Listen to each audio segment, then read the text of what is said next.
خدا کے مقدس کلام میں سے ایوب کی کتاب اس کا 29 باب جو کہ 25 آیات پر مشتمل ہے۔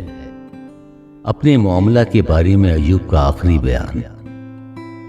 اور ایوب پھر اپنی مثل لا کر کہنے لگا، کاش کہ میں ایسا ہوتا جیسا گزشتہ مہینوں میں، یعنی جیسا ان دنوں میں جب خدا میری حفاظت کرتا تھا، جب اس کا چراغ میرے سر پر روشن رہتا تھا اور میں اندھیرے میں اس کے نور کے ذریعے سے چلتا تھا، جیسا میں اپنی برومندی کے ایام میں تھا، جب خدا کی خوشنودی میرے ڈیرے پر تھی، جب قادر مطلق ہنوز میرے ساتھ تھا اور میرے بچے میرے ساتھ تھے، جب میرے قدم مکھن سے دھلتے تھے اور چٹان میرے لیے تیل کی ندیاں بہاتی تھی، جب میں شہر کے پھاٹک پہ جاتا اور اپنے لیے چوک میں بیٹھک تیار کراتا تھا، تو جوان مجھے دیکھ کر چھپ جاتے اور عمر رسیدہ لوگ اٹھ کھڑے ہوتے تھے۔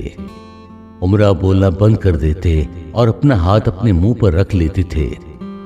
رئیسوں کی آواز تھم جاتی اور ان کی زبان تالو سے چپک جاتی تھی، کیونکہ کان میری جب سن لیتا تو مجھے مبارک کہتا، اور آنکھ جب مجھے دیکھ لیتی تو میری گواہی دیتی تھی، کیونکہ میں غریب کو جب وہ فریاد کرتا چھڑاتا تھا اور یتیم کو بھی جس کا کوئی مددگار نہ تھا۔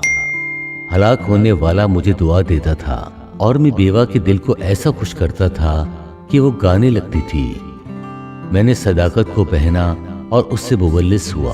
میرا انصاف گویا جبہ اور امامہ تھا۔ میں اندھوں کے لیے آنکھیں تھا اور لنگڑوں کے لیے پاؤں۔ میں محتاج کا باپ تھا اور میں اجنبی کے معاملہ کو بھی تحقیق کرتا تھا۔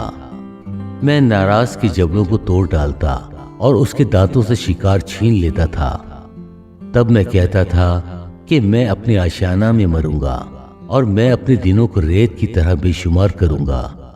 میری جڑیں پانی تک پھیل گئی ہیں اور رات بھر اوس میری شاخوں پر رہتی ہے۔ میری شوکت مجھ میں تازہ ہے اور میری کمان میرے ہاتھ میں نئی کی جاتی ہے۔